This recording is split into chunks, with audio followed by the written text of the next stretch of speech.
You've found yourself at the junction where worlds meet. Politics. Civility? How about honesty in this country, folks? Entertainment. I don't like entertainment. And a whole bunch of other stuff. It's about having a healthy body image. You have a very unhealthy body. You should have a horrible body image. Not a big home improvement market in Detroit. We are definitely going to get letters. You're listening to Talk Radio's Strangest Animal. You're a strange animal, that's what I know. You're getting louder with Crowder. But you're a strange animal, I got to follow. Oh, I'm in the spiritus. Glad to be with you. That's the sound of the weekend. I am your host, Stephen Crowder. Producing with me in video studio, as always, is Jared, who is not gay. Follow him on the Twitter at NotGayJared. I fulfill my legal obligations. Draw your own conclusions. Hopper, stop honking the toy. It's inappropriate. Love you, buddy. It's a professional broadcast. We good? Now he's coming Just over rude. because he thinks I want to. But hey, tonight's episode brought to you by painkillers. Yes. For those listening, I had a little bit. Go lay down, buddy. People think it's unprofessional of a dog in the studio, but you know what? It's my studio. Hurt my neck, hurt my back. I've had a long-standing injury, and it was just a freak accident that occurred in the gym today. Of all things, was doing dips and just went. You seem to injure yourself when you're trying to do things that are good for your body. I know. I've never injured myself. I've never pulled my neck just like eating a Big Mac. Never once. It's true. So, I mean, draw your own conclusions. Equals causation here. Big show. Probably the biggest show we've ever done. It's shorter than usual for those listening terrestrially, as opposed to 3 hours. It's going to be 2. For those on the YouTube, on the podcast, it'll be a little bit shorter, but we'll still have a nice little wrap-up segment for you that's web exclusive. Juanita Broaddrick is in the show tonight, which is pretty big. She is the woman who, of course, came forward and had the most convincing case that Bill Clinton had raped her. Flat out has talked about it, was dragged into this thing kicking and screaming with the Paula Jones case. We've talked about it before. We've written about it. And then our very own Courtney reached out to her, and she was willing to come on the program. So we're excited about that. And it's tough to always tiptoe around the subject of rape, and you have to tiptoe around it a lot with Bill Clinton if you're talking about the Clintons. I mean, it just comes up. Rape. Rape. It is a thing, unfortunately. It is it's a Clinton thing. It's a Clinton thing. And then we have Paul Joseph Watson. A platform of theirs, if you will. Yes, exactly. It is a part of the DNC unofficially. They wouldn't claim it officially. No, it's down there in the pamphlet somewhere, though. And we'll have Paul Joseph Watson talking about what happens in the American election. He has a very weird English accent, but we love it. We do. Well, he to defend him, he says he comes from the hillbilly part of... He does say that, which we don't know. It's like English people don't know the difference between Boston and New York to them. No, I don't know. So we have that. What else do we have in the program? We have a lot of inside baseball here on not only Fox News, but the latest video that we've done. Sean Hannity and Megyn Kelly are in a cat fight. Right now, as we're discussing this has been breaking. It's all over Twitter. Matt Drudge is trending because he's talking about the media cover-up with Hillary Clinton being sick. This just happened within the last couple of hours, I think. Hillary having a coughing episode, I guess. And you're going to have to tell me when to stop the Stephen, because it could be a while. It's very long. Yeah. Represent inmates. Excuse me. You are excused. Please sit down.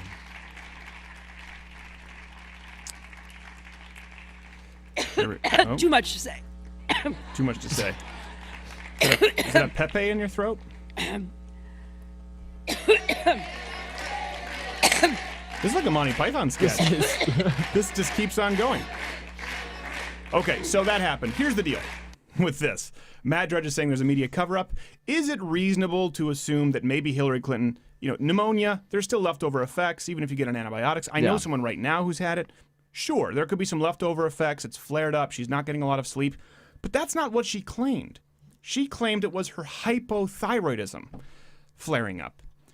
Why lie about it? Now, how do I know I have hypothyroidism? It runs in the family. I have very severe hypothyroidism. This is the hypothyroidism is the excuse that everyone uses when they're fat and they say, I have hypothyroidism. I actually have it. I take 60 milligrams a day of Armour Thyroid. So I know it pretty well. Anyone else out there, tweet me at SCrowder who has hypothyroidism or any kind of thyroid disorder. One of my sister-in-law had hers removed because she had hyperthyroidism.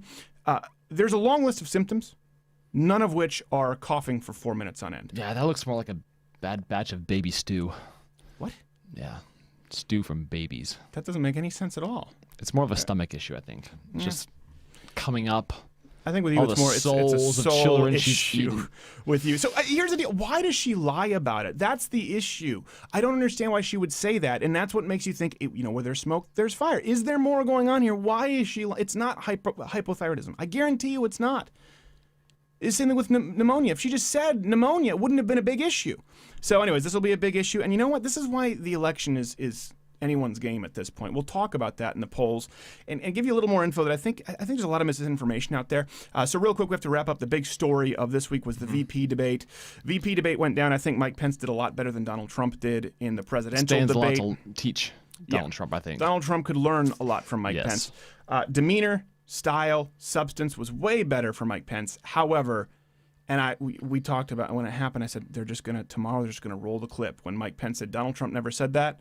Well, there's a montage out there of Mike Pence saying Donald Trump never said that, and he said verbatim exactly those things, and so it doesn't look good. However, Tim Kaine was just well, let's roll the clip. What we thought was the best segment from the debate. I've got a setup and I got the clip. So here's the setup. It's important in this moment to remember that Hillary Clinton had a private server in her home that had classified information on it about drone strikes. Emails from the President of the United States of America were on there.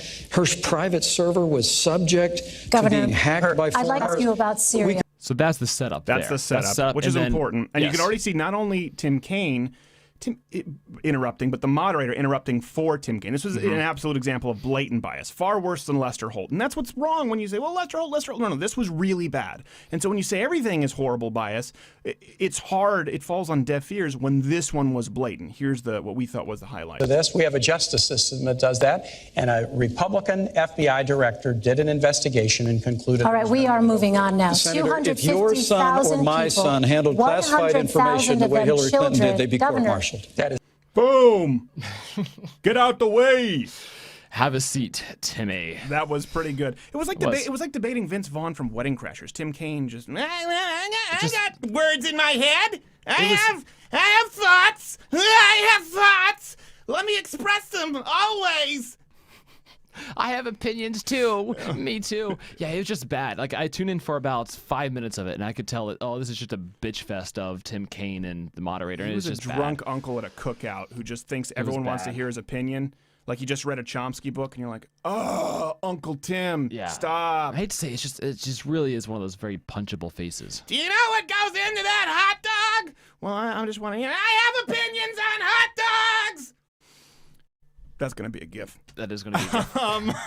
So this is the VP debate. I thought Mike Pence won, but I thought he's been given a tough task sometimes defending Donald Trump. I think Mike Pence is much more measured. Mike Pence keeps a tally of his words, and Donald Trump doesn't, which is one of his selling points, but it's hard to defend. In fairness, I feel bad for them both because they both were given the task of not only defending their own records, their own, careers, but defending two of the most unfavorable politicians to ever run for office, ever. Number one and number two. Number one and two. So they had to defend both of those people, and so to that I feel bad for them both. I do feel bad for them both. A couple things. So let me talk about this, the polls. Right now, if you're going to say someone is winning, okay, I've got this up on my screen here, RCP, the averages.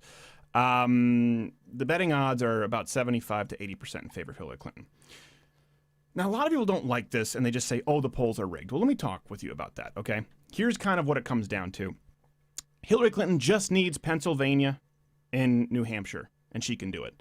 Donald Trump to win needs Florida, Pennsylvania, Ohio, and at least one of the others, and to hold all of Romney's states, which he may not. He may not hold North Carolina. He may not hold Arizona.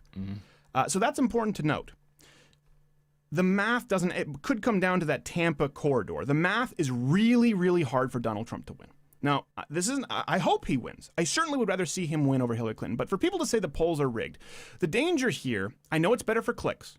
This is what conservatives do. The polls are rigged, media bias. By the way, there's nothing new with media bias. We've all acknowledged the main attack that conservatives used with McCain, with Bush, with Romney was media bias. Okay, we can all agree on that. Let's not say that it's worse now. It's bad now. It's always been bad.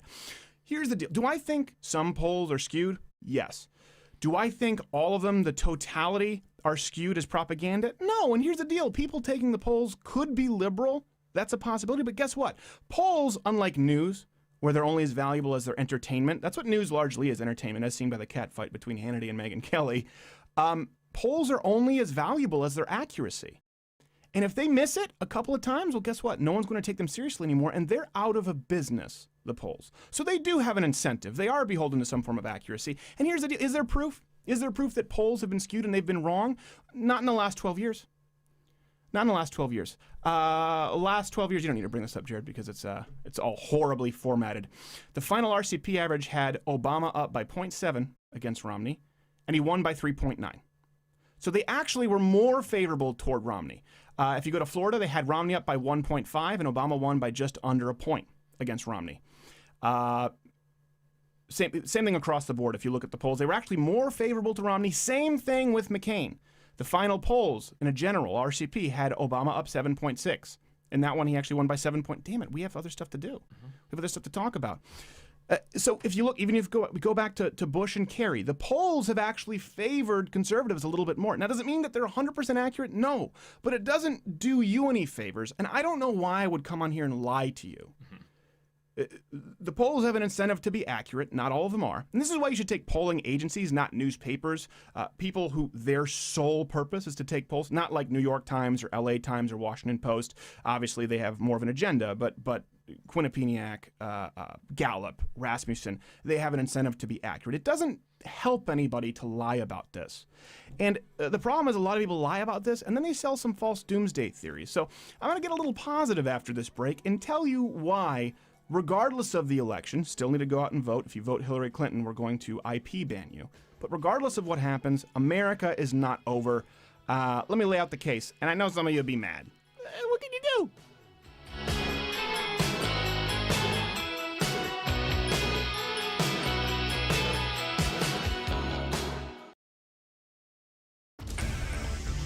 And now, Vice Presidential candidate Mike Pence debates Vince Vaughn.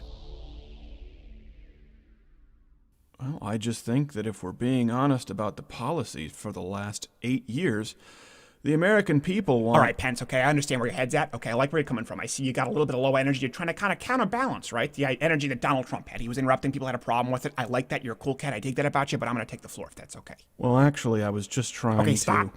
You don't need to tell me that's okay, because I know it's okay. Because even if you say it's okay, but I don't think it's okay because maybe you're interested, but maybe we're going to act like you're interested, but maybe you're not interested. Here's the thing. America's got problems, right? People are struggling to pay rent, and you don't want to come in here and tell people how they got to live their lives, Mike. All right, is that a little bit of agreement I hear? I see it. You dog you. You agree with me. See, we're going to unify.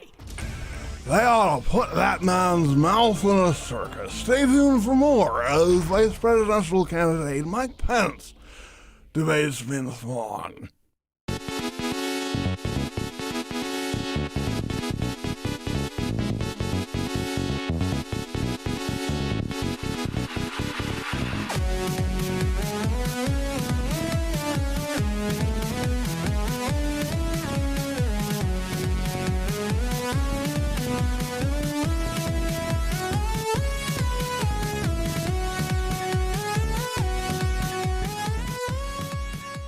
Glad to be with you. Because my neck hurts, the dancing is a little bit low energy. Little low energy. Lower energy. We have Juanita Broaddrick coming up after this break. Oh my God, some people on Twitter are mad. Well, why aren't you saying the polls are rigged? Don't you want Trump to win? Shut up and go away. Like, I'm sorry, shut up and go. If you want me to lie to you, shut up and go away. I'm so tired of people, like, listen, the one thing we've tried to do is be honest. Not all of the polls are rigged. Maybe some of the, I think, Monmouth, I don't know how we pronounce it. It's absolutely skewed. I think NBC polls are almost always absolutely skewed. But Fox News, local Michigan polls, local state polls, polls that lean conservative, polls that come from papers that even endorse Donald Trump, you can't say it about all of them. That's the issue here. Now, let me talk about something. Some people are going out there, and I think are irresponsible, some conservative pundits saying, America will rise or fall, live or die by this election. It's an important election, and I think Hillary will be very bad for the country. But that's not true. America doesn't rise or fall. It doesn't live or die by this election. It would be bad. It wouldn't be the end of the country. And they've been saying this for so long, and it's never been accurate. Barack Obama's been a bad president, but let's not act as though America is done, as though America doesn't exist anymore. If she wins, if Hillary Clinton wins, I think she would be a one-termer. But a lot of people they overlook some of the victories that have occurred. Let me give you some examples. Even under Barack Obama, even under liberal rule, Missouri just became the 11th state to allow constitutional carry. And I think there are 42 states that allow some form of carry permit now. That's more than ever, either constitutional carry or some form of carry, open carry or concealed. More than ever. And some of those other ones allow some sort of constitutional carry without a permit. That's what I'm saying. Constitutional carry without a permit. That's 11. Missouri just made 11. There are 26 right-to-work states right now. That's a huge, and there are going to be more, regardless of who's president. You can see in a state, on a local level, you can see what Texas did with their abortion laws. There are victories that occur. And these things, a huge portion of them have occurred under Barack Obama. Would Hillary Clinton be bad? Yes. But am I going to tell you the polls are rigged and Donald Trump's going to win, and if he doesn't win, it's the end of the country? No, I'm not going to lie to you. I don't know why people do this and they lie to people. Here's something about that, too. It doesn't change what we do. A lot of people do this and they absolve themselves and they become inactive after the election year. Come hell or high water, we're going to be here the day after. We're going to be here November 9th. We're going to be doing the exact same thing. That's not going to change, whether it's Donald Trump or Hillary Clinton. And I suggest you do the same. Something interesting I thought of, I don't know if you thought about this, but these people, a lot of conservatives, the doomsday conservatives, who believe heavily in the Constitution, it's kind of, to me, it's an undermining of how brilliant the Constitution is when it was written specifically to withstand crappy presidents, crappy leaders. Sure. I mean, that's why we have term limits. We need some for some other positions, I think. Yeah, we need term limits. Well, that's a good, you bring up term limits. America was way further to the left with FDR. That's true. Barack Obama hasn't done anything anywhere near to what FDR would do. And Hillary Clinton is more moderate than Barack Obama. She would be terrible. I can't stand Hillary Clinton. I'll never vote for her. I really hope that you don't vote for her. They'll never tell you how to vote. FDR, you look at JFK, you have a Reagan. The pendulum does swing. Look at Brexit in the UK, and they don't have the systems in place like the United States does, the safeguards. I know you're going to say the Supreme Court. Well, guess what? The Heller versus D.C. case, that was the Supreme Court. The Clintons already put in an assault weapons ban. Guess what? That lapsed. Doesn't exist anymore. Things do swing back and forth. There are times when it looks darker and it does get better. Listen, I come from Quebec, okay? A socialist province. That's where I was raised. In Canada, socialized healthcare my entire life. After I moved out in 2005, there was a Supreme Court case, Chauvet versus Quebec, ruling it a violation of human rights to not allow private medicine because people were dying in the wait lines. And that was reversed. That was in socialist Canada, Quebec. These things can change. Good things can happen regardless of who's president. So I know it would be an easier sell, and we could get a lot more clicks by telling you it's over, but it's not true. We're not going to lie to you about it. Now, it's anyone's game. The presidency could go either way, but it's an uphill battle, and the math doesn't look good for Donald Trump. But anyone who tells you that this election is the end of America, that's a lazy person. That's someone who wants to absolve themselves of their job after this election. And anyone who believes it, listen, that will lend itself to complacency more. And so I just see this a lot, and I see people, they think it's over, and I can see the mindset with a lot of listeners or a lot of readers with conservative websites thinking the polls are rigged, and they're going to win in a landslide, and then if it doesn't happen, they're going to say, there goes America. I don't think that either of those are true. I think the truth is somewhere in the middle, and hopefully this helps you and brightens up your day a little bit. If not, you could wallow in negativity. We could do that too. I realized I was saying something very positive, but I said it in a stern tone, like I was disciplining a child. Yeah, I felt it. I don't know what that was about. Chided. Oh, speaking of which, we need to talk about this. The video we did this week. We have some more exclusive footage from this. I don't know how much time we have. The college socialists. Oh, gosh. Not Gay Jared and I infiltrated the college socialists, and the backlash has been pretty funny. So we went into these. People saw the video. It's up at louderwithcrowder.com. There's a lot that people didn't see with that video. That car ride, was that not the longest car ride you ever had in your life? That was the longest car ride of my life. And not so much because it was like, surprisingly, despite the comments, I thought found it pretty easy to keep a stern face. It was so boring. I was so bored by her. Was so predictable. She did not stop talking. No, they didn't stop talking. The entire time. Yeah, I know. Did not stop. They didn't stop talking. We took part in this protest for people listening terrestrially. You can go watch the video. And Not Gay Jared was an asexual hermaphrodite. So Naturally. I appreciate you going to the wall with that. You went full bore. They posted it to Facebook. There is backlash. For people who don't know, we did send that email, What the Socialism Is for Fig shirt. They were triggered, and these these are some screenshots from what they've posted to Facebook. Fellow Michigan activists. This is the gal who was in our car. This is the anarcho-communist. Fellow Michigan activists, please be on the lookout for these guys. They're scabby right-winger journalists who have been infiltrating activism groups and events in Michigan, most recently in Grand Rapids. Don't let them into your group, and don't let them film you. Please share this to spread the word solidarity forever. And here's what's funny. Right away, people start commenting, and they're triggering each other. So people say they look gay, they're wearing the same shirt, and then commenters going, you shouldn't say I don't like that them. I hate them too, but you shouldn't talk about how they look gay. That's really kind of offensive. And then right away, let's flag their page to get it removed. It is so predictable with the left now. And here's the important thing, though, with this video we were talking about. You expect kids to be uninformed. There were 12 kids who showed up. This was at Grand Valley State. They showed up. They were actually doing the union's work, and the union didn't even show up to work. They slept in. And there were 12 kids. But the professors are going to be saying, I heard there was a successful protest from the college socialists and students against sweatshops. I saw a write-up on it. I didn't go myself. Yeah, most people can't stand these people. They're just in the right perches. Yeah. And we need to knock them off their perches. Oh, that was violent imagery. We don't need that. Okay, hey, big interview coming up next. Juanita Broaddrick, allegedly. Before that, Bill Clinton rape victim. A commercial, and we apologize for it. We apologize. Sorry. Trigger warning.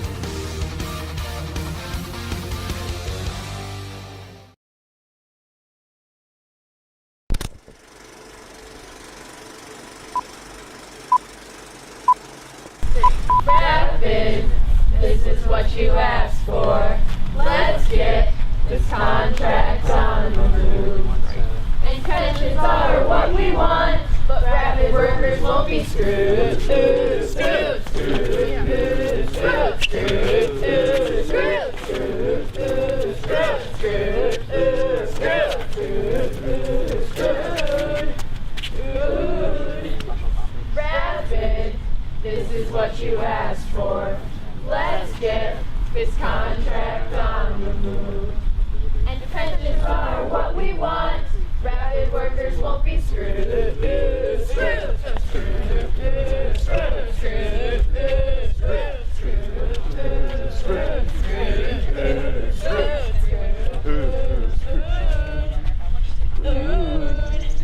1, 2, 3. ATU!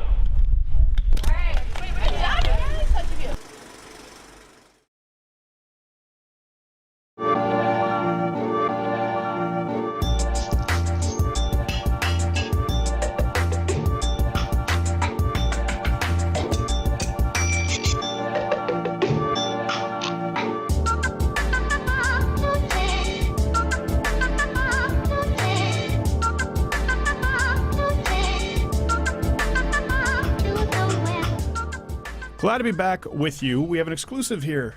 The Jared? Yes, the Jared. The Jared exclusive scoop. She is calling by phone. You've read about her.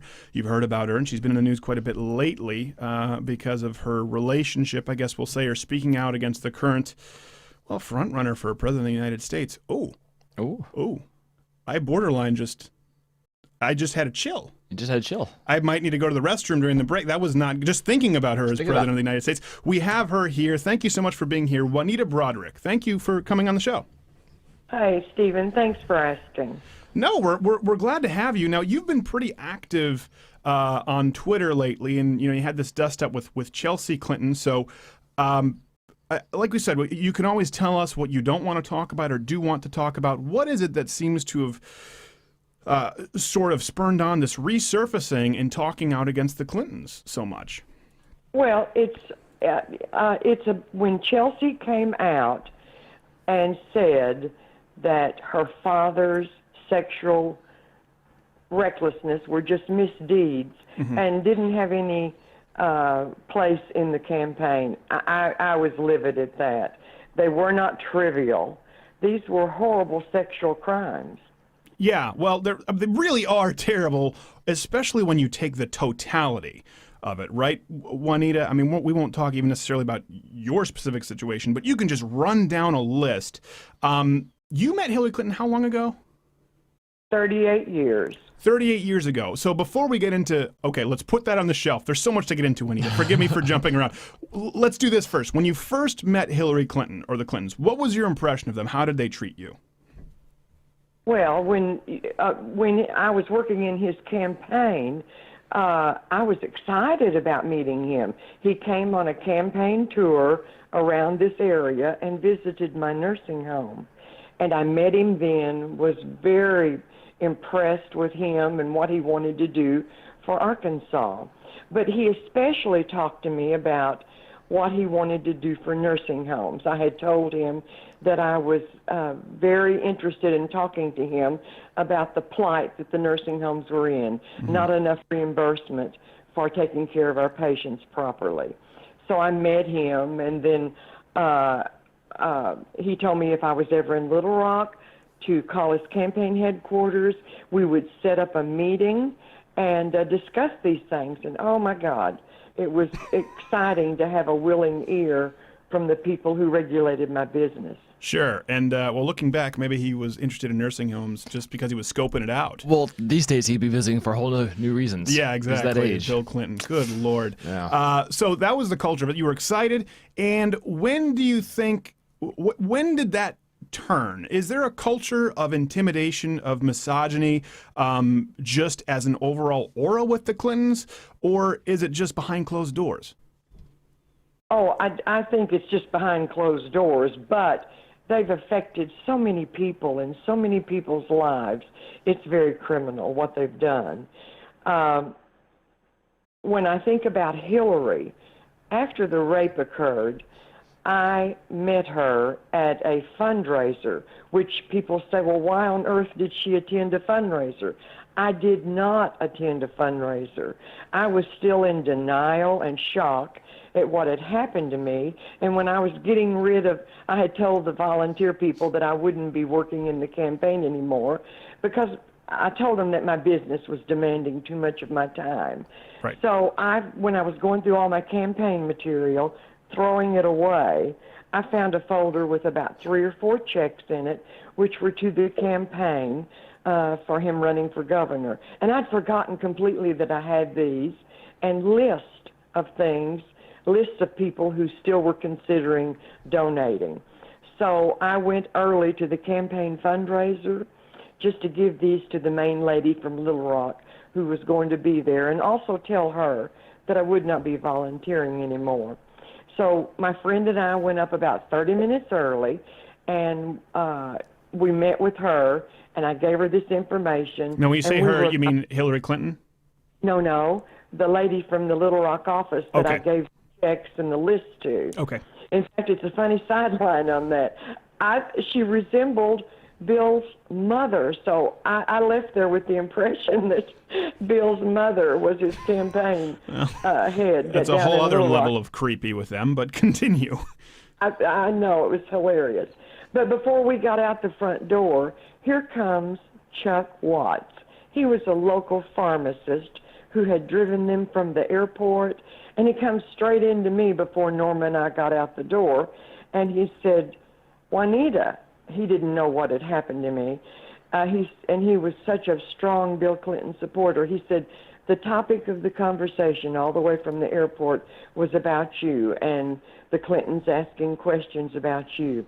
Well, that alarmed me. I just wanted to get out of there. Right. But before I could, here comes Hillary right behind him, extending her hand, which I didn't take, and saying all these gushing words of, oh, it's so nice to meet you, and I just wanted to thank you personally for all you do for Bill.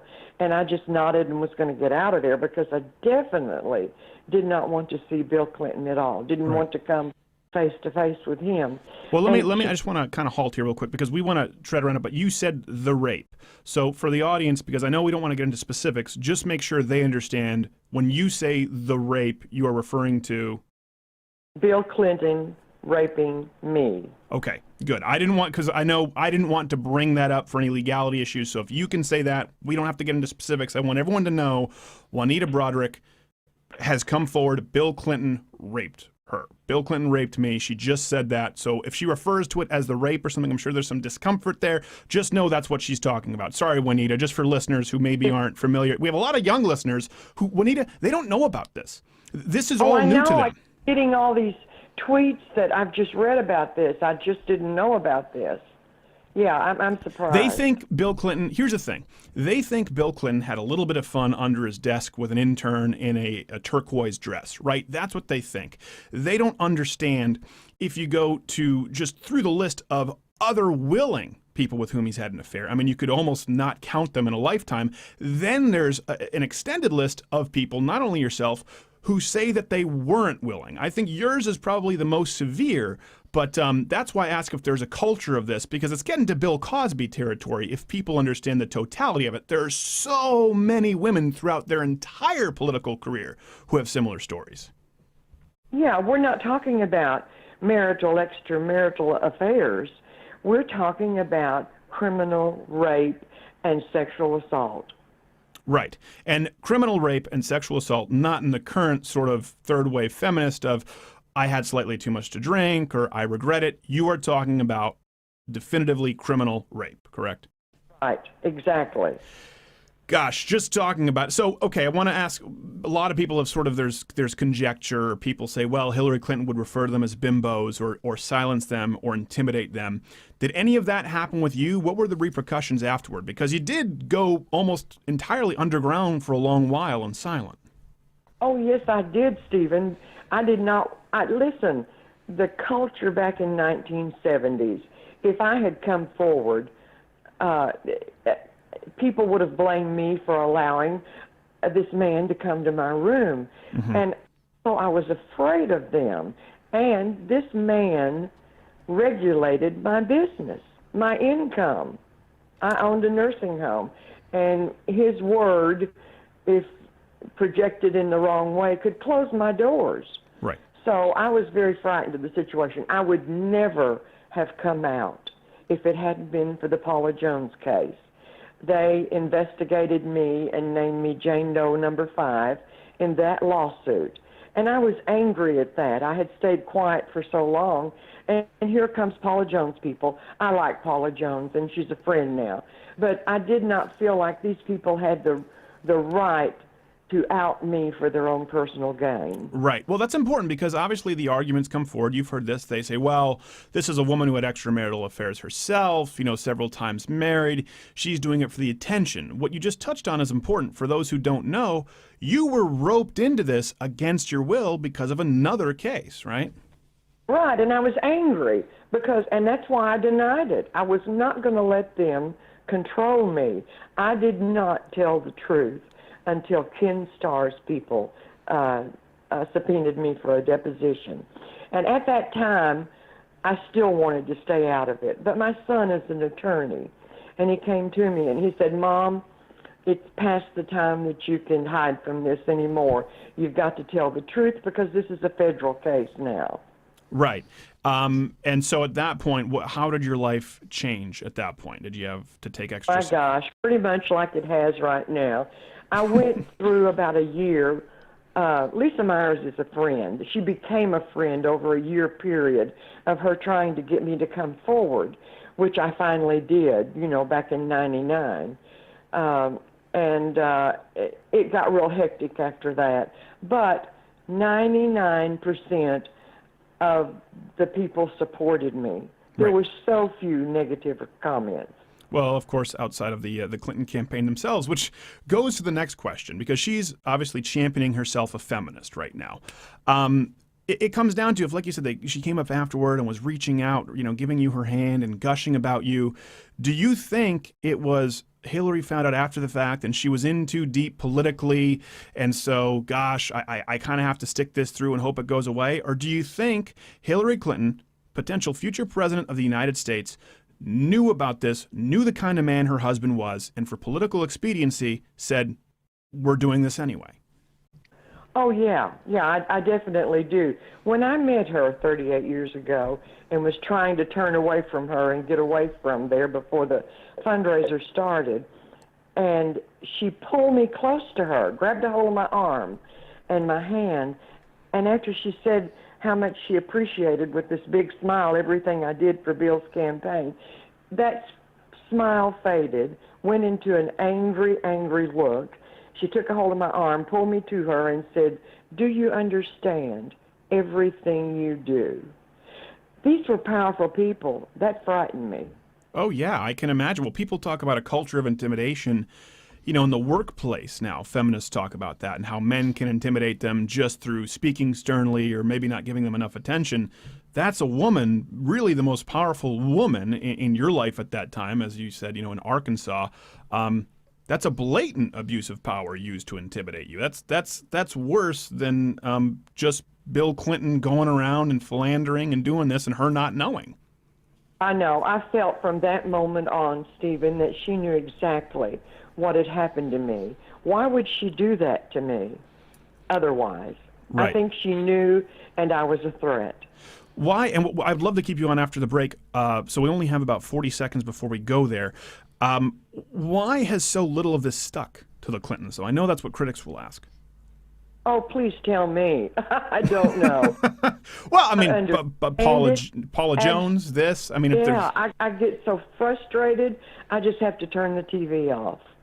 Yeah, I can imagine, especially when you're watching it now, and her thing is it's time to break through the glass ceiling. I am a champion of all women. I've got to imagine you're watching it saying, what kind of an odd time warp did I fall through that I've ended up in this parallel universe where Hillary Clinton is championing women's rights? Juanita Broaddrick, can you stay on for one more segment? Oh, sure. Thank you so much. She's such a sweet lady to come on the program like this, so friendly. We don't often get that with first-time guests. They're angry with us. Louder with Crowder, Juanita Broaddrick. Stay tuned for more. If you change the dial, you're going to have serious problems.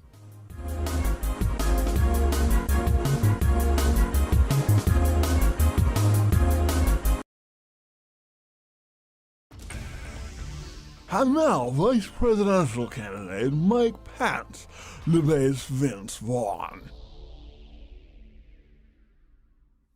Well, I do agree with my opponent here that there's been division in the country, and I All right, think... Mike, okay, I like it. If I can interject there, I'm going to interject this, okay?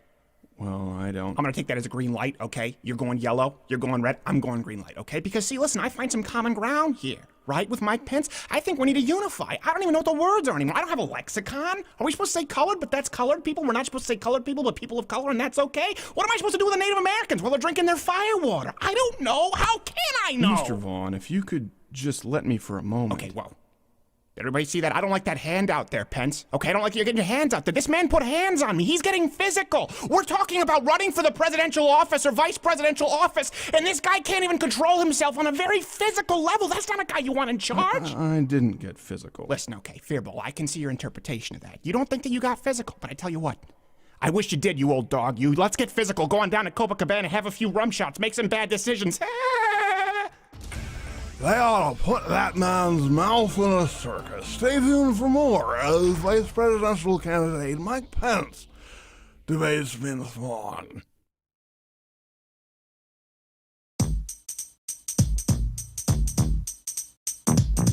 And I don't want nobody, and I don't want nobody. You got that right. And I don't want nobody. I lost. Want nobody, and I don't want nobody. Damn, never need. You got that right. And I don't want nobody. I lost. Glad to be back. Love that bump music. Juanita Broaddrick, thank you for being with us. We were saying this before the break. How has none of this stuck? I mean, you look at the Bill Cosby situation, and it took about 2 or 3, maybe 4 women who came forward, right? And Whoopi Goldberg and the Defense League for Bill said, well, I don't necessarily know that I believe this. Now it's up to something like 57, and they say... now they just purged an entire decade of television. Right. So quickly. They say, well, maybe there's something there. I don't have the number in front of me. Maybe you do with the Clintons. The treatment of it has been so much different. You've got to have experienced that. Oh my goodness, yes. It was difficult to come out back in the 80s and 90s, but it's easier now. I'm a 73-year-old, but I know Twitter now. Well, there you go, and you can have a voice, and you don't have to worry about Hillary Clinton putting you in an arm lock. Right, but I'd like to also explain, Stephen, to your younger millennials, that why I allowed Bill Clinton to come to my room that day. Sure. Because all we said was I allowed him to come. when I called his campaign office that morning after we got there for our nursing home meeting, the lady on the desk said, "Oh, Mrs. Hickey," that was my name at that time. "I was instructed if you ever called, you're to call Mr. Clinton's apartment," which I did. And we made arrangements for him to meet me at the Camelot coffee shop and discuss all the information that I had for him about our industry. Well, I told my lady that was with me to go on down to the meeting, and I would meet her after the meeting with Mr. Clinton.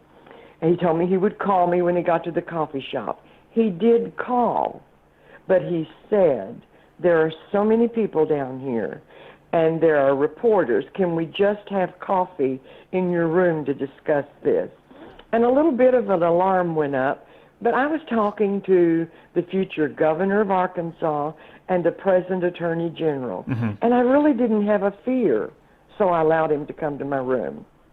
Well, and that's not all, too dissimilar from Monica Lewinsky. Again, if we're talking about, third wave feminism is something we discuss where they've gone so far the other way, and any regretful P&V is what they teach is rape. Meaning, if you regret sex after the fact, it's rape, and that really dilutes what people like you have been through. But it's not all, that far off from him abusing his position of authority with someone like Monica Lewinsky, who was young and impressionable. Couple of questions, and again, you can always feel free, Juanita, to say don't want to answer or can't answer. You just said Bill Clinton's apartment, not the Clinton's apartment. Was this just an apartment for Bill? That's what I've always wondered. Okay, so that's what I was asking too. It seems odd. Yeah, it does. Mr. Clinton's apartment, not the Clinton's apartment. Yeah. My friends and I have discussed that and always wondered. Okay, so, and then second, obviously there have been all sorts of court investigations. There's a lot that's gone on. It doesn't seem, according to my research, that it's in dispute at all that Bill went to the hotel room. No one disputes that, right? It's just a matter of the claims that happened thereafter. Right, and one of the people, when I was coming out for the Dateline interview, and I don't know who it was, and I won't even say a name that I think, made the comment to the NBC vetters that were vetting my situation, said, "Oh, it was only date rape." How dare they say that?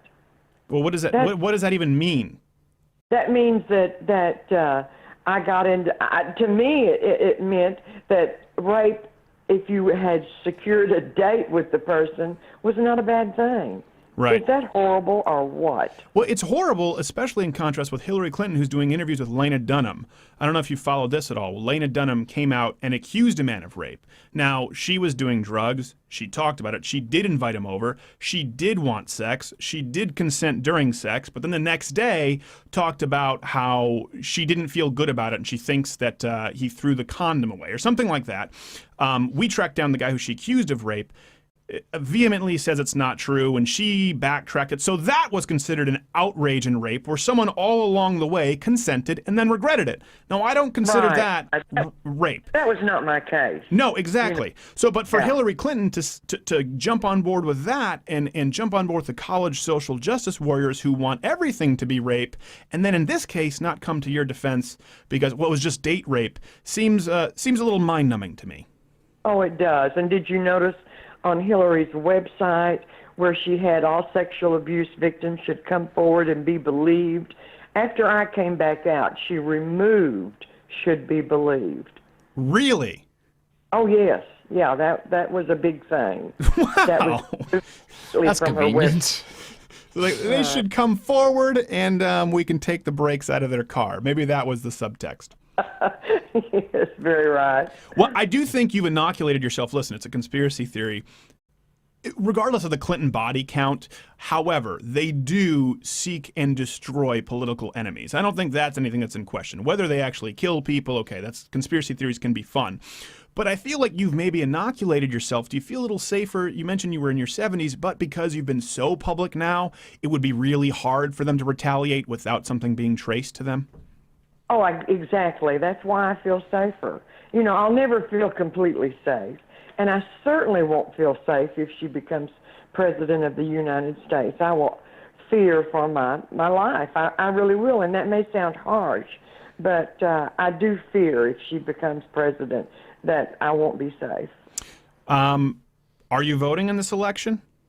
Oh, yes, I'm voting for Donald Trump. Okay. So have you since been a Republican, or are you still a Democrat and just not on board with the Clintons? I'm for the person. Okay. I voted Republican. I was a Democrat back in the 70s. Then I switched to Republican, and I've been pretty much Republican, but I vote for the person and their ideas and plans for America. I don't vote for the party. Right. Well, I also think, especially having experienced the inside track, being behind closed doors, probably makes that all the more important, because you see how sometimes people hide behind a platform, like Hillary Clinton, for example, hides behind the pro-woman platform and is silencing rape victims. Juanita, thank you so much for coming on and being so forthcoming. Hopefully we can have you back again. Sure, I'd be happy to, Stephen. Absolutely. So many of our audience members, again, they're not fully aware of the magnitude of what the Clintons have done. Juanita Broaddrick, Louder with Crowder. Everyone out there, stay tuned. You've got a lot to chew on. P-O-G.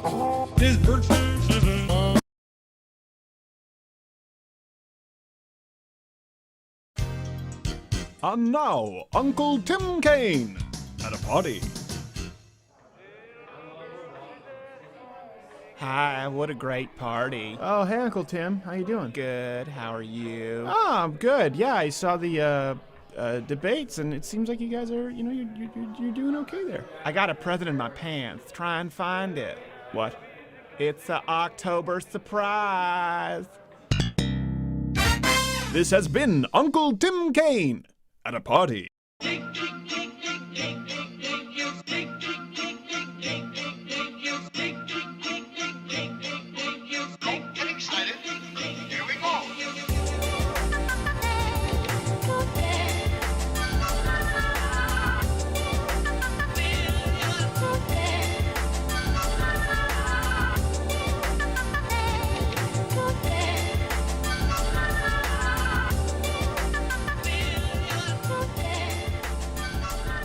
Glad to be back. Second hour coming up. Paul Joseph Watson. Forgive the dancing in these. My neck hurts really bad, and I don't know how Rush Limbaugh did this in like 400 oxys per day. I don't know. Using the dog's tramadol they gave for Hopper post surgery. He just heard his name and he's getting up. We have Paul Joseph Watson coming up after the break, which is big. Hey, here's the thing. We're talking about Juanita Broaddrick. Because you don't want to you want to try and be accurate. Gun to your head, you have to answer correctly. We have polls online. Do you think Bill Clinton raped women? Raped women or raped her? I guess it's one and the same. Yeah. Yes, I do. Yeah, me too. And I would think, to me, this is what stacks up for Juanita. And I'm not the expert on the story. I'm not the expert on every document that's been written about the case or what's been gone. But to me, this is what sticks out. She didn't come forward until years later, and she was kind of dragged out of it. The Paula Jones case. And there are people who back up what she said way when it did happen too. Yeah.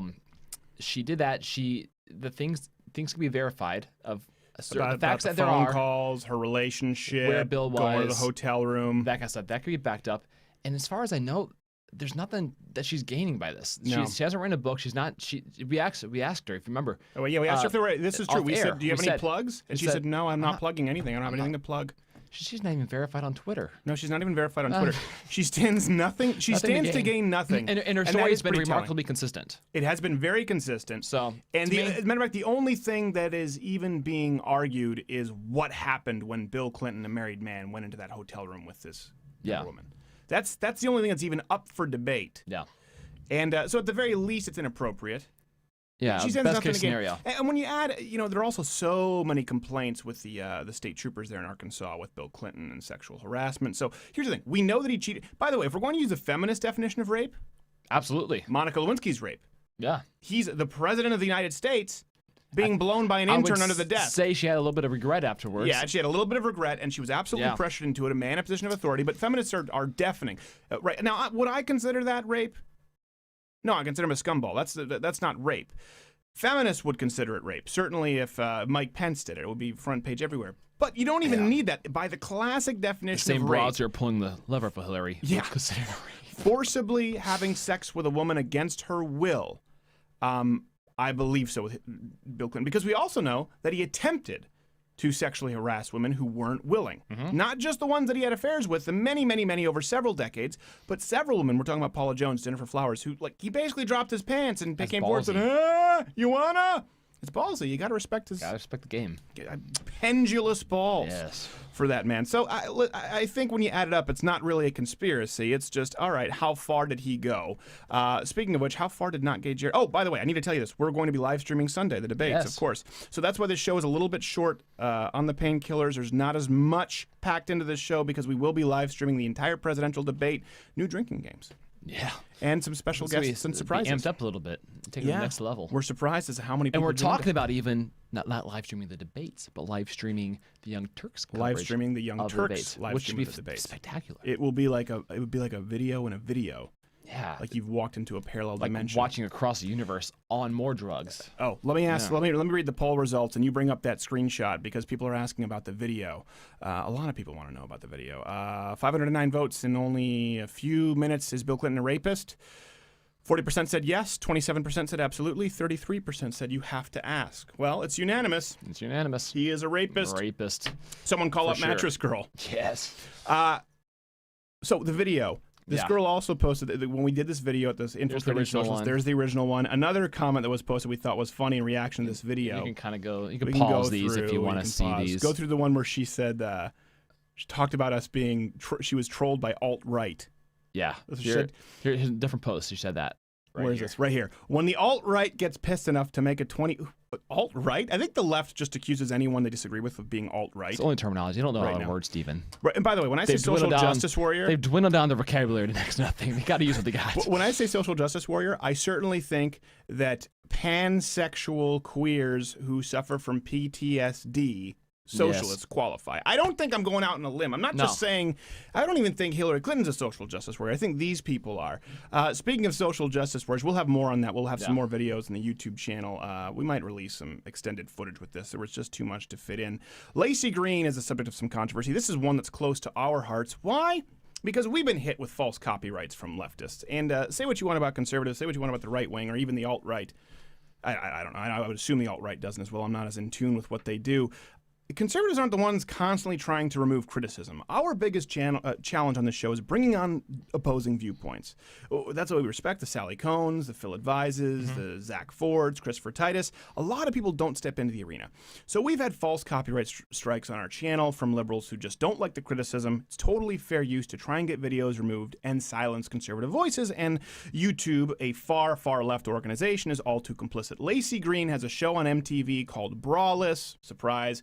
She's a feminist, and she tried to do this, so there's been some drama and some backlash. Let me kind of provide some context and hopefully get into why this is important. I have been having, admittedly, not the best week. I've been having... Would you believe that's a feminist? The main thing is that I've been having some pretty serious mental problems. But also Rita Skeeter decided to write a New York Times article about me, and now people are blowing up this story about me. Submitting an inquiry about copyright violation to YouTube. So I kind of want to talk about what happened. Here's something that's very telling. The very first thing, if you watch our video recently with the social justice socialists, is I was in the hospital, so my brain's not working. Yeah. Remember we did that meme with that fat broad, that absolute land whale who wore this shirt that said, "I'm an effing feminist," and so we used it as a meme to make fun of feminists. And then what was the first thing she said? My mom was in the hospital, you guys. Same thing in the car. With I said, oh, asexual wasn't on the list. Like, oh, F. I'm so sorry. I was in the hospital. I was sick. It's like they immediately try to Lacey get the Green, sympathy I have card. some family issues. It's victim card. It's the oppression Olympics. Yeah. It really is. It's before we say, let me just stack the deck in my favor. I'm a victim. Elicit the feels. Yeah, I'm a victim. My family problems. I'm a victim. Someone's in the hospital. Really? Who? I have PTSD. Really? How'd you get PTSD? That's a rude question. Leftists always do this, and that's why they use the divide and conquer with Black Lives Matter, with LGBTQ AAIP, and taking dumps in men's bathrooms when you're a woman. This is what they do. This is why they do it, so they can just start off with, but I'm a victim, so I have a little bit more say in this than you. And then they use that to leverage into censoring and eliminating free speech, as you will see. Roll clip. The context of what happened, I had received a bunch of emails from people who told me about a channel where the user was sort of making their icons to look like it was me, and all these people were This user was emailing me criticizing saying, her, I thought it was doing you, exactly they're what this girl deliberately does, misleading people, they're using your including her in her images, rebuttal they're using thumbnails. copyrighted stuff, is there something you can do about it? Yeah, and by the way, that's Roaming Millennial. I think she'll be on the show. Conservative was criticizing this girl's horrible ideas. By the way, horrible ideas from Lacey Green. Just, wears her herpes on her lip proudly. Along next to that lip ring, has talked about having relationships with married men, toxic masculinity, trigger warnings, everything's problematic. So these are ideas that should be up for criticism. This person used an image of the person she was criticizing, like when we criticized Bernie Sanders and we said, here's an image of Bernie Sanders, which was promptly taken down. Again, the tolerant left, they don't want more voices, they only want theirs. Roll the next clip. Absolutely within my right to submit that inquiry. This is pretty standard procedure on YouTube. Philip knows this. No, it's not. He's a YouTuber. It's not he standard. knows that we have a right to enforce our copyright when it's appropriate. And so I submitted an inquiry about this. But it's not appropriate, and you have no copyright. You don't have a copyright to an image of you that's a public video of someone's criticizing you. And this is the thing they say, well, all of a sudden they care about rights, right? They don't care about your rights to pick which car you drive. They don't care about your rights to use whichever energy you want. They don't care about your rights Pick what to school you want to pick go what to. healthcare plan you want, pick what school you want to. They don't care about those rights, but they care about their rights when it applies to silencing you on YouTube because they don't like what you have to say. And they want to do that with Citizens United and campaign donations, and they want to do it with media, and they want to do it with YouTube. So the rights they all of a sudden care about, the rights they really care about on the left is the right to jam a pair of scissors up a baby's head and suck it out of tube tossed in a dumpster, or the right to censor you when they don't like what you have to say. That's really the rights. When they say pro-choice, they mean those two things. Roll next clip. I said on Twitter, I respect whatever verdict that YouTube delivers because I respect this system and I respect that YouTube as a company. I think that they do know what they're doing despite all of the fear-mongering online. A lot of people just don't understand YouTube's policies. YouTube doesn't understand YouTube's policy, you dumb broad. And this is something I hope people notice, whether you're getting woke, as DeRay would say, on the right or on the left.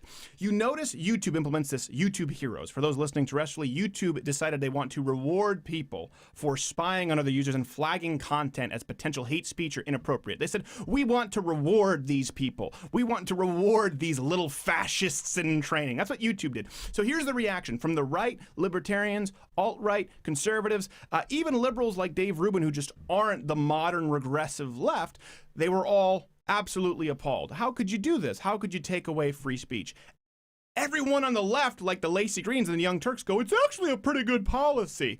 Why is it that the left is always okay with the elimination of speech, and the only people who fight back are people who are anti-authoritarians? You've got to notice that trend at some point. You've got to give it to the right on that one, right? You've got to give it to the conservatives across the board on that. Say, you know what, you're right. At least you guys are willing to show up. At least you guys are willing to have a dialogue. At least you guys don't try and remove everything you disagree with. You've got to give it to them, right? Can we at least agree on that? Of course we could agree on that. No, YouTube doesn't understand their own policies. They don't follow the law because we've had people try and remove videos and we've recorded people in public spaces, the laws we have the right to, but YouTube caves to social justice warriors who don't like that they looked bad. And then when you try and force the law as a conservative, they say, well, that's not the law. We're not obligated. We've dealt with this. We've lost tens of thousands of dollars to this. It affects us every day. You know what else affects me? Something I am distraught by is the battle between Sean Hannity and Megyn Kelly. That's what we need to be talking about. Hard news. Next.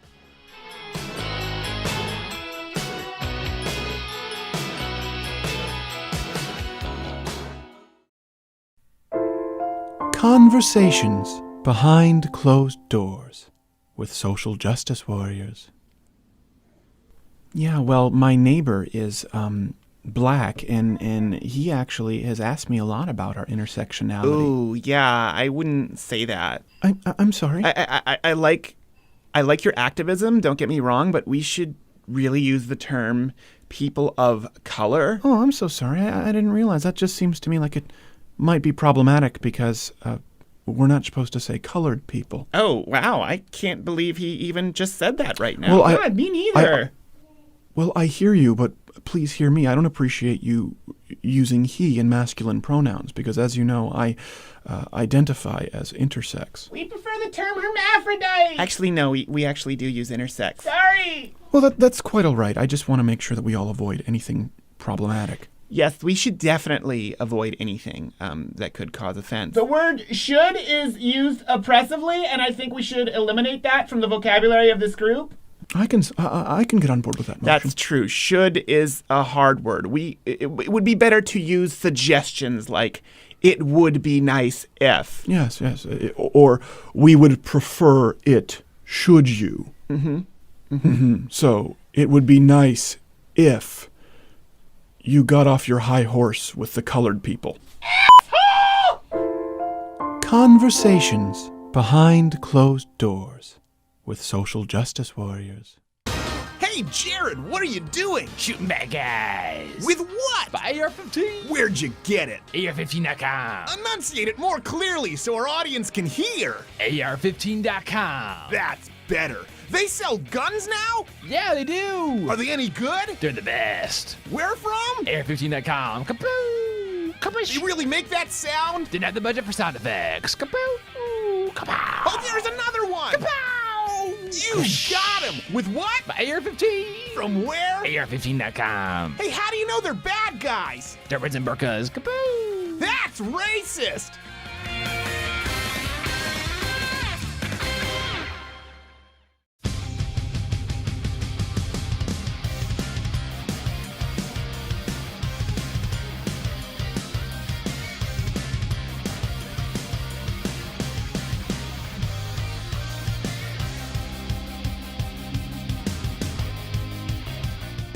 Glad to be back. We will have Paul Joseph Watson.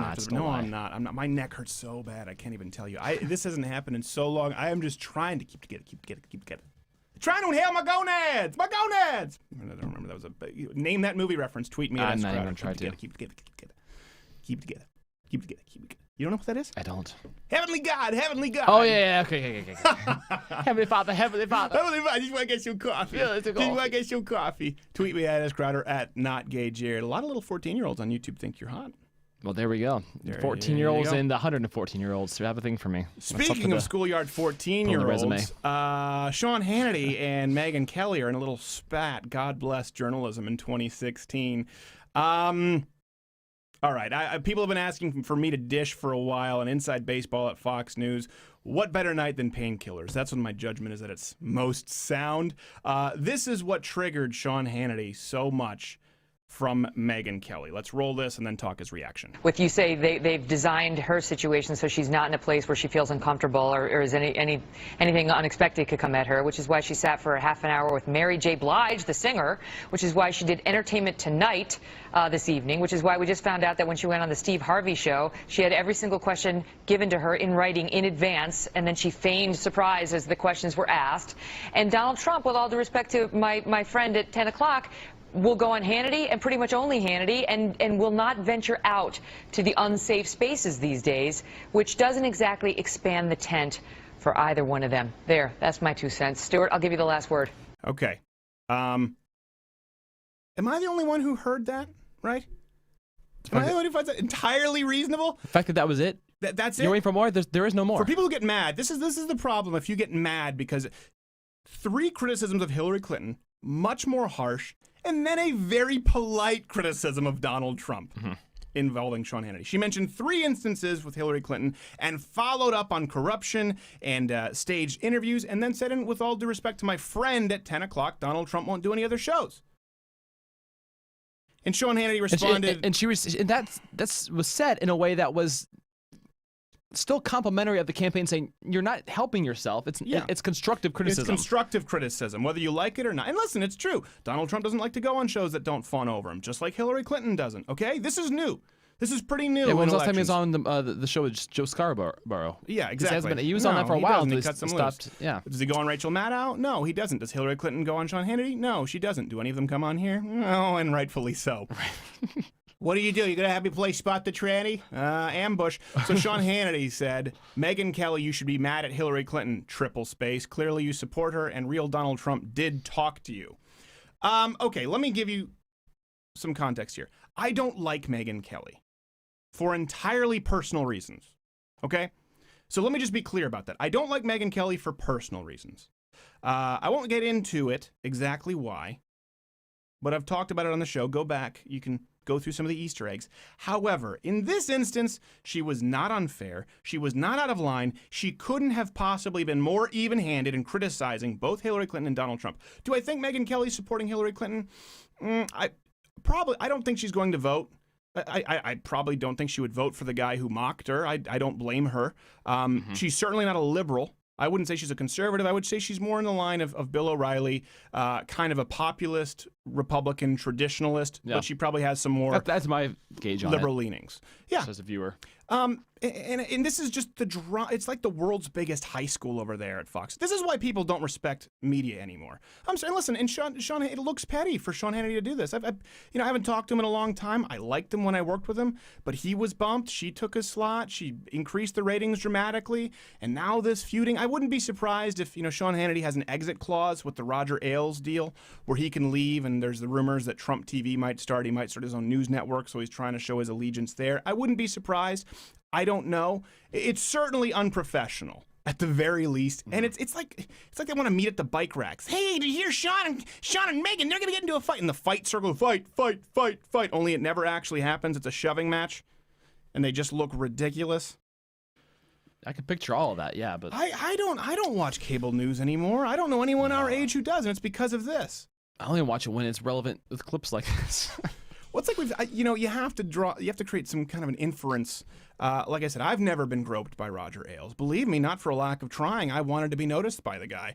But there definitely was a culture of silence at Fox News and clicks, and you don't criticize someone who has seniority, and there were some people who were being wronged, and other people were afraid to speak out, and it was I remember Bill O'Reilly and Sean Hannity being tossed between those producers because I think it was the Detroit video or Canadian Healthcare, and you can't do our show if you do his show. I mean, this is what's so silly with media.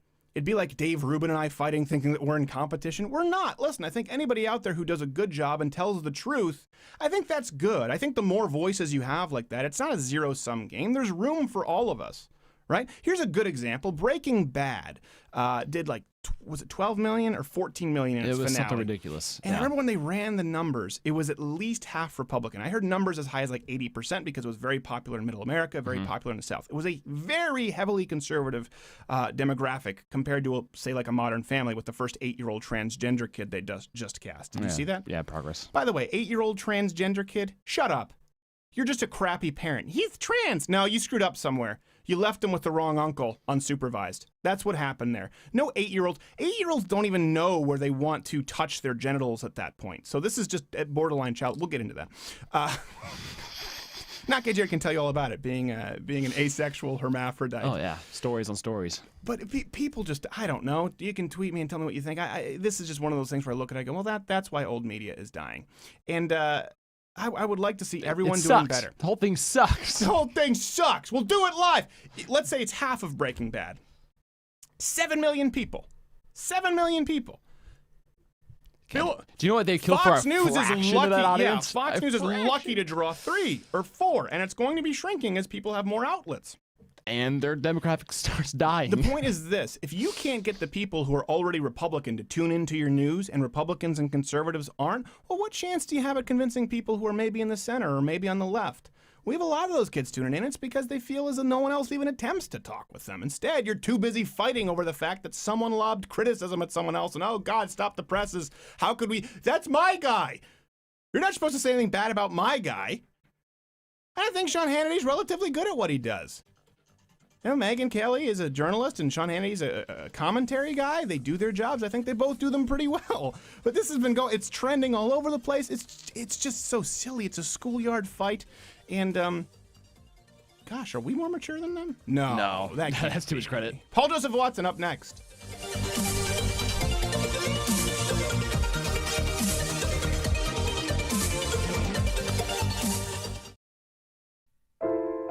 Conversations behind closed doors with social justice warriors. Okay, thank you so much for everybody who showed up to this week's College Socialists and/or Intersectional Students Against Sweatshops. Yeah. So we want to go over some new rules and our updated lexicons just to make it easier for you and to make sure that we're all inclusive. So right off the bat, words that were okay, but are no longer okay. Write these down in your iPads. Queer. But I see that at the gay pride parade all the time. They say it themselves. Oh, wow. So you think it's okay for you to appropriate it? No. Good. I'm glad we cleared that up. Black. So do we use African Americans? What? Oh, no. God, no. We use people of color. But what if we're coloring? Well, I don't even see how that would come up. My hobby is a coloring book. I don't... I draw outside the lines. Okay, I get it. I understand.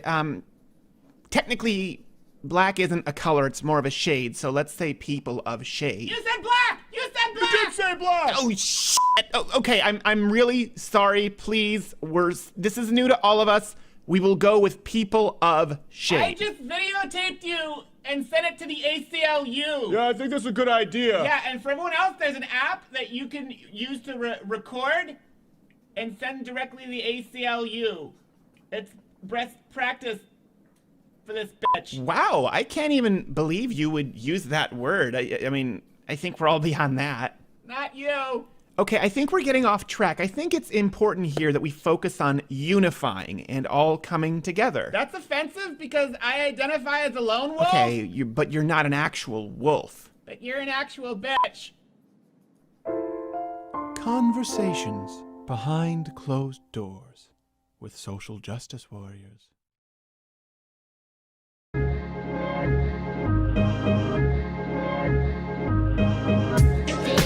Wake up, it's fly. Reach the wizard. It's fly.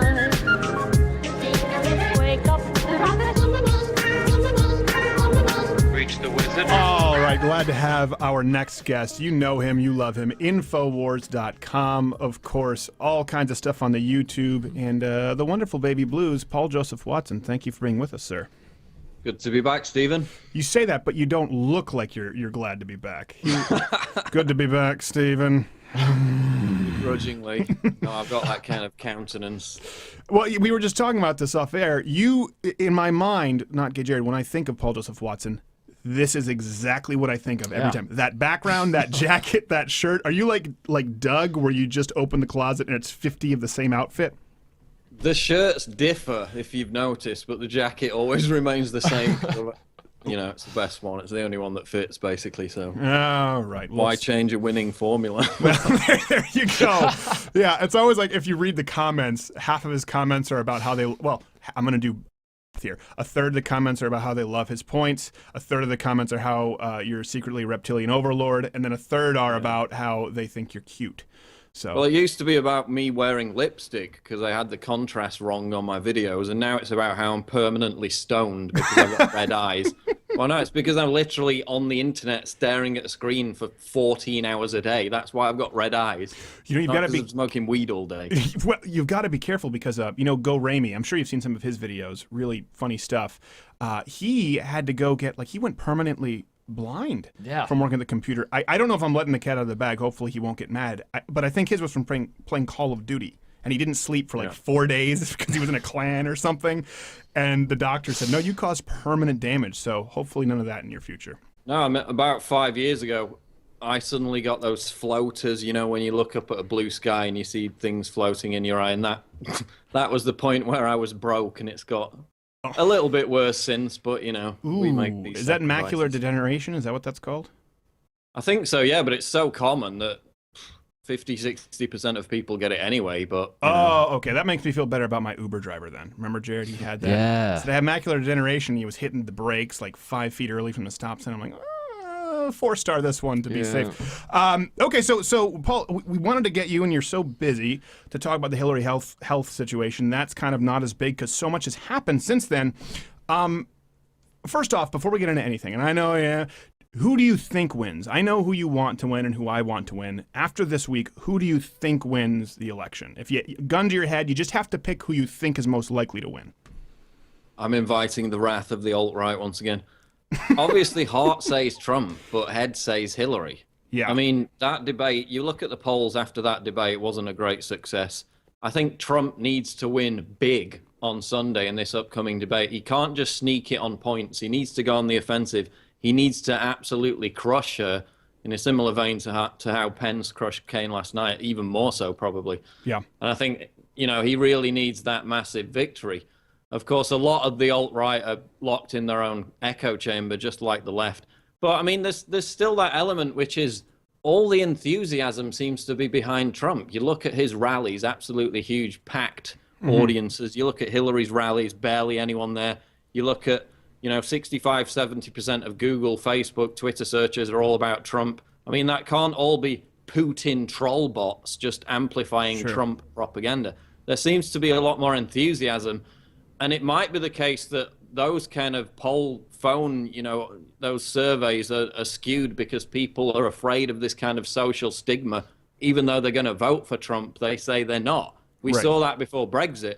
The polls were pretty clear that the Remainers would win by 4 or 5 points. It flipped around the other way, so you just don't know. But yeah, head still says Hillary. Yeah, I mean, at this point, because people get really mad when we like you said, they get mad if you say the polls. And listen, Paul Joseph Watson is more alternative media. The alt-right likes him sometimes, and then sometimes the Trump people get mad because he's fair and he's accurate.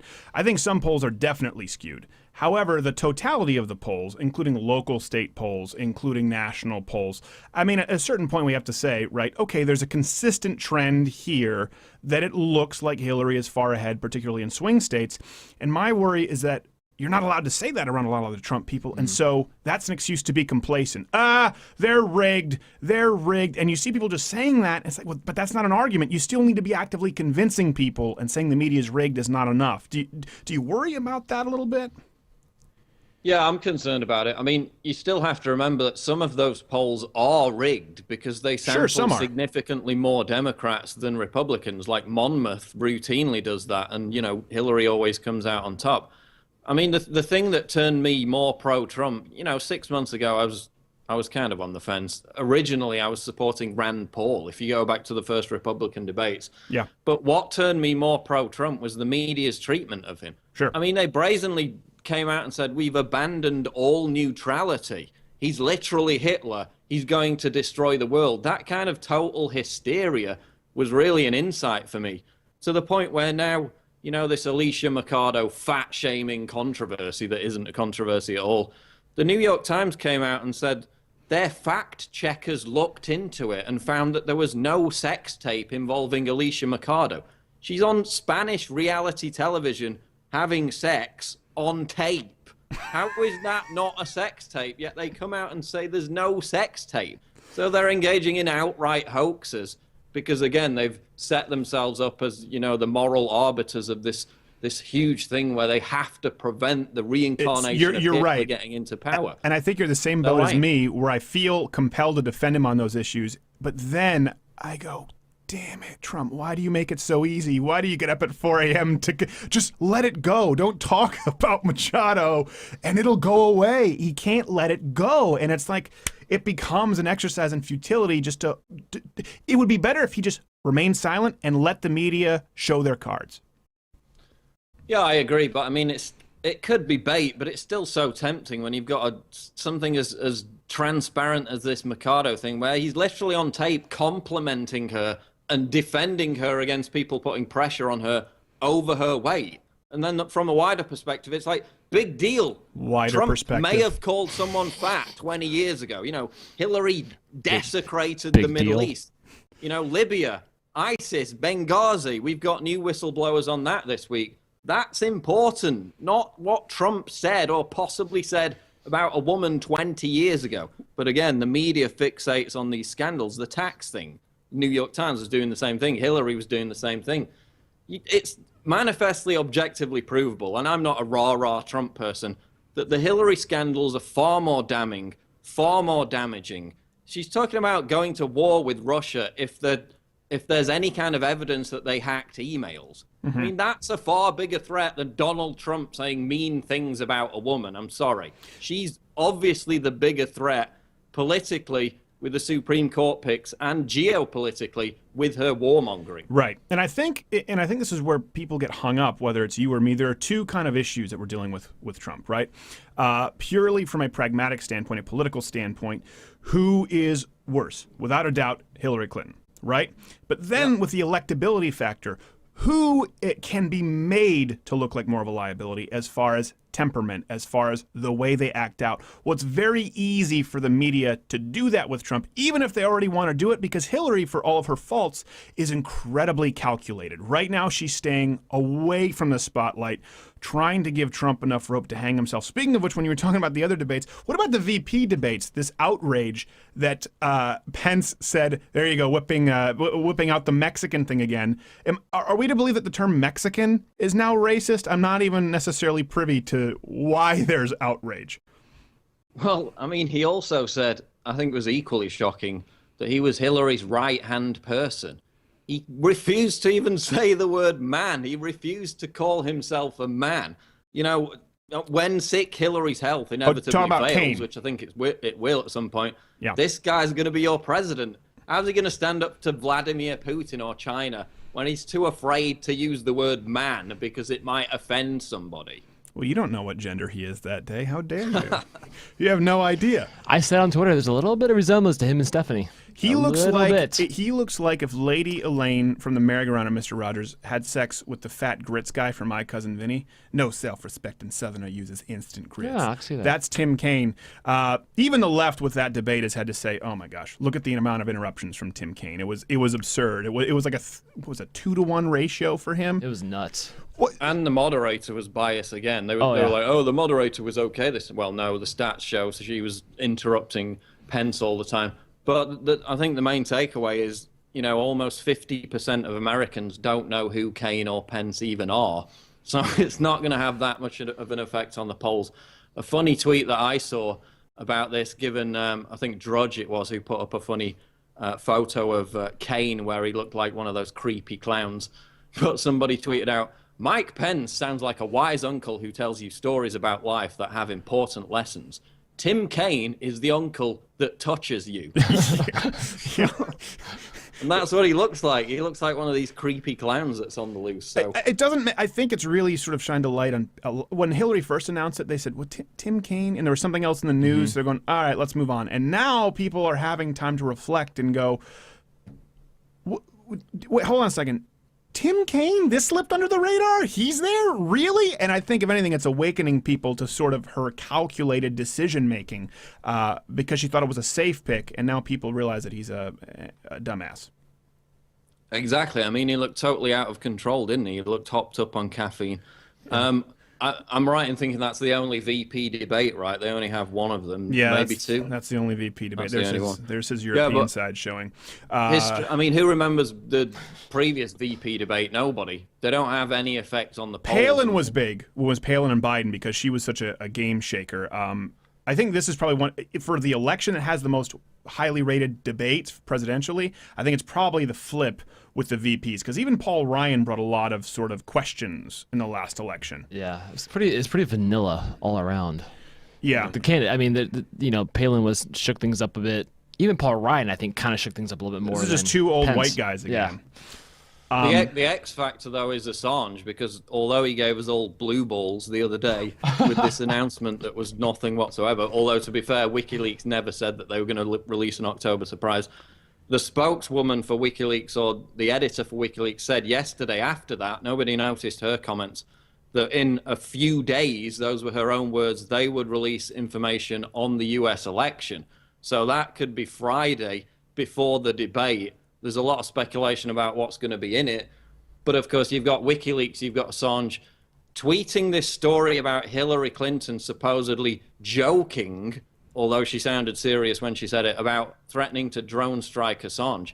Now, there was a lot of debate. Is that a fake story? Is it a hoax story? It was out of this obscure True Pundit website. But then WikiLeaks retweets it. So if they're retweeting it, surely they know it has some kind of authenticity. Just like, Assange put up the reward for information leading to the discovery of Seth Rich's murder, which, by the way, I think there's more information to come out on that. So it could happen Friday that we finally get something out of WikiLeaks. They indicated before they would release information before a big debate. So that could have an impact. The last thing I heard, though, they said, when we just checked this recently, they said the next release will be regarding Google, not Hillary's campaign. Well, the editor said on Al Jazeera yesterday that in a few days they would release information about the U.S. election. So who knows? I mean, they've let us down. I think it might be Google centric, like manipulating searches. Or I mean, we've seen all of this stuff with YouTube and Google entities. My understanding is that it will be more sort of general internet control of information than Hillary. But your guess is as good as mine. Speaking of which, I want to get into the international control of the internet when we come back from the break. That's Paul Joseph Watson with the Baby Blues, Infowars.com. If you change the channel, it means you're lack of melanin? I don't know what we say. Yeah. Anti-English? Let's go. Let's go.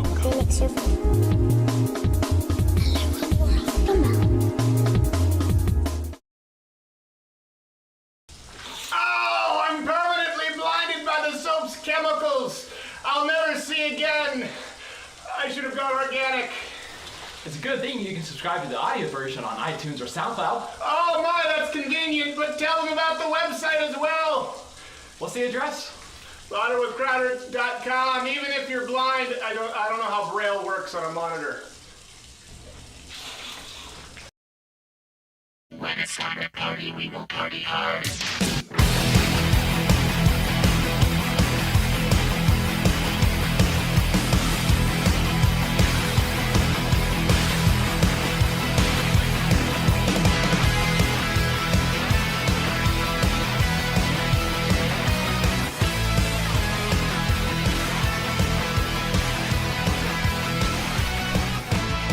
Glad to be back with Paul Joseph Watson from Infowars.com. We were talking about the WikiLeaks Assange, I don't know how we pronounce it in English, Assange, I don't know, however people want to say it. I always say the wrong pronunciation with these words. Speaking of which, the internet takeover here, for a lot of people who don't know, this was sort of passed over from Barack Obama, is it October 1st? October 1st, yeah. October 1st. And for people who don't understand, it's an international sort of governing body. Is it the abbreviation ICANN? Am I getting that right again? Yeah, I think ICANN or something like that. Something along those lines. You've been covering it for a while. What's the concern for people who maybe aren't necessarily interested in politics, just why this matters so much? A lot of people think, nah. Well, I mean, personally, I don't think it's a huge threat. The concern is that the domain name system, which is, louderwithcrowder.com, instead of putting in 50 different numbers, it's obviously easier to do that. That's what the control is over. Originally, it was under US control. Obviously, people had more right to petition that if they tried to mess around with it in any way. Now it's switched over to UN control. Obviously, China, Russia, Iran, not big fans of free open internet. So they could put pressure on the UN that now technically controls this domain name system to shut certain websites down. We've seen China do that in times of political unrest. They shut down the internet in entire areas of the country. They shut down websites. So that's why people are concerned about it. I mean, it was under centralized control before. Now it's just even under bigger centralized control with the bureaucratic United Nations. Right. I don't see it as an imminent threat. The bigger threat for me is social media censorship, things like the YouTube Heroes program, which is a program to gamify censorship, reward social justice warriors for flagging content, basically empowering an army of trolls in the name of policing the trolls. I've already got several messages from SJWs literally salivating over them getting this points reward system and using it to mass flag my videos. And I'm sure they'll be coming after some of yours as well. Well, it's funny. This happened long before this. I've been on YouTube going back to 2006. I did a Quran challenge video in 2009. This was before any conservatives were really on YouTube and were aware of what happened. What happened were some Islamic websites put this video on there, and it was mass flagged, and I would also get like 500 comments of just repeat comments from people who would come in order to bury the other comments. So this is when it was very rudimentary sort of YouTube, and if there were a certain amount of flags, it was automatically taken down. There'd be a manual review. And they wrote about it at foxnews.com before I ever worked with them. And I learned this really the hard way. Muslims were very, very mobilized online early. So this just seems like a way for them to collude with YouTube. But it does seem like the response has been so horrible. You see they have to disable comments where, unlike an international governing body, I think YouTube's going to have to scrap this because they know this isn't going to work and they'll lose their users. Yeah, the response has been vehement. I mean, the problem is, though, they can age restrict your video. I made a video about the Charlotte riots. Within 12 hours, it was age restricted because apparently the guy barging the CNN cameraman out of the way was horribly violent. That prevents it from going viral. They've done that with me. Because people can't share the video without logging in and verifying their age and the rest of it. That's the way they do it now. You know, I put that video on Facebook after it got something ridiculous like 18 million views. So I think it's going to make it easier for them to age restrict things, not necessarily get them deleted altogether. But it's a worry. I mean, I don't know how new that is, though. Like a good example is I did when I was assaulted at the Union rally. And so I released a short clip. This was when I worked, back then we had the Breitbart. And so we released a short clip, had the full unedited version with 2 simultaneous angles. The first short clip, Young Turks saying, oh, this is selectively edited. That's what the prosecuting attorney used. He cited the Young Turks. And so that's perfectly available. The 12-minute version with simultaneous angles that provides more context is age restricted. So the same thing. So I've seen it happen for years, but it seems like maybe they'll just get more aggressive. Well, I mean, they've got a problem because we're growing far quicker. We're resonating far more now than, say, the Young Turks did 5, 6, 7 years ago. My channel, just me sitting here in between fulfilling Alex Jones's numerous demands, which are plentiful, you know, making 2 videos a week. My channel is growing twice as fast as the Young Turks, who have an entire team of people, a professional studio, full-time staff. I'm getting double the amount of subscribers that they're getting. Yeah, George Soros funding. I'm getting double the amount of subscribers that they're getting every single day, and you're probably getting even more. That's what they're worried about. Yeah. They're no longer winning the narrative. You had The Daily Show, Trevor Noah. He gets up there and starts making jokes about a conservative commentator with The Blaze called Tomi Lahren. But then he gets really serious when he points out that one of her videos on Facebook got 65 million views. And then you can see him there. He's saying, this is more than broadcast media. This is more than cable. This is more than newspapers put together. This is a real problem. I think we're really beginning to kick their ass, and you're going to see the censorship increase as a result of that, which we've seen with Twitter and Milo. I think maybe. I also think that Google is beholden, at some point they're beholden to making a profit, and they can't ban everyone. I mean, if they see us as being together, as like you said, they're seeing this grow. They've actually supported, Google, the Young Turks. The live stream is Google and Young Turks. They use the Google studios, or at least they did for a long time. My brother used to run into that, the Screaming Water Buffalo when he was in LA at the studios. So I don't know. I think so. But I've heard people talking about the death of it for a while, and we haven't seen it yet. So I'm hoping they're beholden to their users somewhat.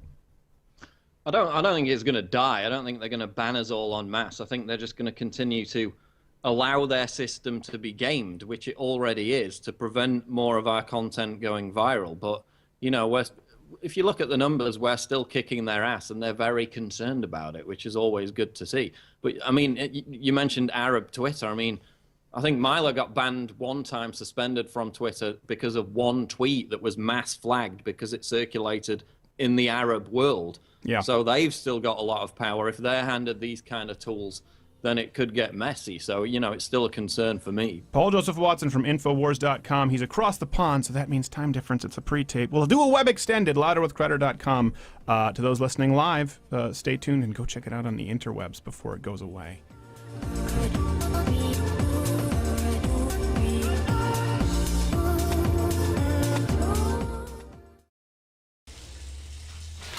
Hey, you, watching the live stream. Don't forget to tweet us, @Crowder and @NavigateJared. It's good times. Oh, and subscribe below. Yeah, and you have to go to louderwithcrowder.com where you have all kinds of articles and more stuff than you see here. Hey, why are you brushing your teeth in the shower? I saved time. I read it in GQ. Never thought about that. I guess it does.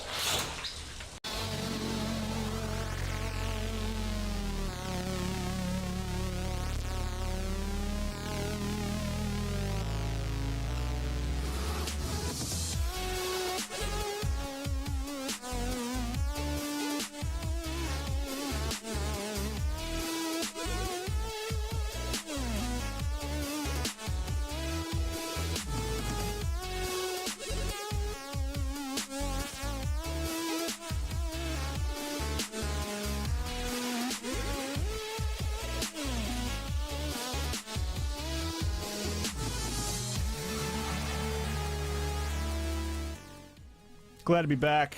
Final segment. For those listening, for those listening on the YouTube or on the iTunes, this is not going terrestrially. I think a lot of people, because so many people listen online, most people listen online now. They don't even know. They don't even know that this is a 3-hour show syndicated out to radio.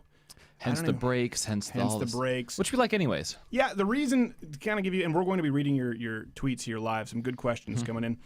The reason we do all these fake commercial sketches was out of necessity, because when it started, and you hear a lot of these terrestrial radio shows, they would either just have breaks, music, and there would be nothing. And if you listen to the very, very early podcast, that's what Jared wasn't even there. What I did back then with another gentleman who was working on the show.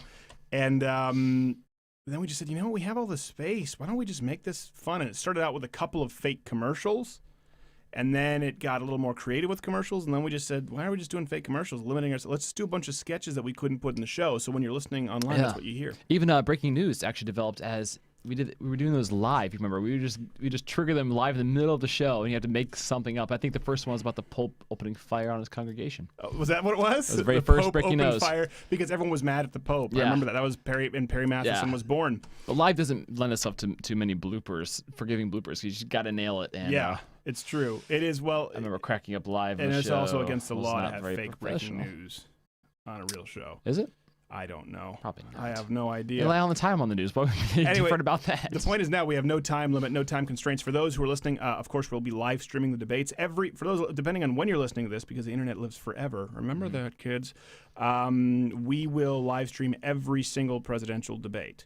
So last time we had like 250,000 people who ended up tuning in to that video, where it was just Jared and I, and we had no idea what was going to happen. So we will make sure to spritz it up a little bit this week. We'll make sure to bring in some guests. We'll have some soundboards. We'll have some fun games to live stream the debate so we can make it palatable for you. I think Donald Trump needs to win this debate. He needs to win it by a significant margin, or he loses the election. Yeah, kind of by unanimous decision. Yeah, he must win. That is what I think. We have a few questions from the audience. We will go to the audience. Let me ask, who do we have here? Hurricane Matthew asked, I thought that was good. Was there any contact or even care from the union workers they were claiming to rep, talking about this video we did? How can you be sure the money went to them? The one guy who you saw in there, the 5'4" guy yelling and cussing, he was a union person, the one who was going to get fired. But it's a good question. You can't know where the money's going. Exactly. That was from Hurricane Matthew. Did the feminists and beta males find any irony in being led like sheep by an alpha male, testosterone-driven union gangster? I would hardly call him alpha male. No. You tried, though. Something about going daily. Stop it. # never daily. We are never, ever, ever going daily. Stop it. Why are people doing this? Why do people feel... It's inappropriate. How many times do we have to say this? It's rude. From PC's Beard. Also, how did you do that extremely... Femi dance chant with a straight face? A lot of people don't realize this because I had far fewer subscribers. I did this at Occupy Wall Street. I went down to Zanotti Park. Zanotti Park. I don't remember what it's called. Some Italian name. Let's get Jesse Waters in there to make fun of it. It's a spicy meatball. And I've been doing it for a while. I wore that exact same shirt, too. That's my hipster garb. I did it at South by Southwest, just tossing the plaid shirt and some glasses. Someone was asking me about the glasses. They are none the wiser. Marcus Miller asked, do you think unions are even necessary? Not today. I think there was a time where you went from the agricultural revolution where everyone kind of had their own little plot of land, right? They farmed their own stuff. And then you went to the industrial revolution where all of a sudden you had some business owners, the job creators and people who worked under them. And so since this wasn't a relationship that was, I guess, sort of familiar to a lot of people, you saw some abuse and there was some necessity for unions back then. But now we're going to a digital version of the agricultural revolution where everyone can do their own. Think about what we do online. They're less relevant than ever, and they're What do you think about in certain situations like the NFL, for instance? Kind of a players' unions. There's not a lot of. It's kind of a monopoly. Not a lot. That's going on with the UFC. They can't go too. from Chevy. You can go from Chevy to Toyota. You don't like one. You have options. But for some of these people, what would you think about that? Well, they're talking about that with the UFC, too. For that, there are generally antitrust laws when you're talking about monopolies, and there are laws in place, but, the NFL doesn't pay them because the players' unions, really. The NFL does this because it's the NFL. It's one of the biggest sports in the world. Sure. I understand it. I understand it in the creative realm, too, with actors and stuff like that, but I tell you what, I've paid way more into the union than I ever got out. as an actor with SAG, and they absolutely destroyed the industry there in Quebec. But you get those nice nifty DVDs. Nice come nifty award DVDs. time. Can you just upgrade it to Blu-ray? He gives them to me anyways. Upgrade to Blu-ray. 2016. I went with beta. Russ is asking, just want to know if we were going to see this guy again. It's the Abominable Snowman Sunday night. I guess I did that face. Oh, Is that why? yeah. The face, the Abominable Snowman. Yeah, that one there. Well, Crowder's on the night, tomorrow night shift. So, okay, sorry, this is rare. This is a special treat. We will have the live chat on, too, when we do the presidential stream. Yeah, God You help are us. going to Monday and Thursday. No, stop it, you son of a bitch. We're not going daily. We just got trolled by people asking us to go daily. God, you gotta stop falling for those guys. Do you think they're it's- not your friends, Stephen? They're just not. ungrateful. Why do you consider anarchism far right? Oh, this is a good question, because this is, first off, don't take everything I say in character seriously, okay? Whether it's Stephanie, have I read Hegel? Yes, of course. If someone were to say, have you read Marx? I would have said no. The point is to get them to speak, particularly in this case, to give them enough rope to hang them. Just let them speak. You'll notice that I don't just do you're stupid, nah. We let them talk a long time. There's also not a warrant out for your arrest. There's also not a warrant out for my arrest. Sometimes we say words. Right. I still have my penis, despite what I think Stephanie said. So don't take it all. Mine is undisclosed, Stephen. Yes, it is undisclosed, you asexual hermaphrodite.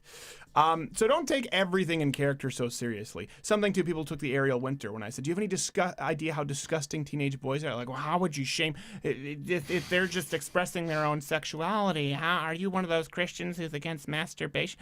Remember that one where I said only losers wear condoms on the thing? Yeah, people just lost their people shit. lost it. They're like, well, no, because he's a Christian. He's against contraception, which couldn't be further from the truth. Yeah. Believe me, with my wife and our habits, there needs to be some form of contraception in the mix, because the world can't handle a bunch of little Crowders. But it doesn't matter when they say this on the internet. They just say something they think it's true.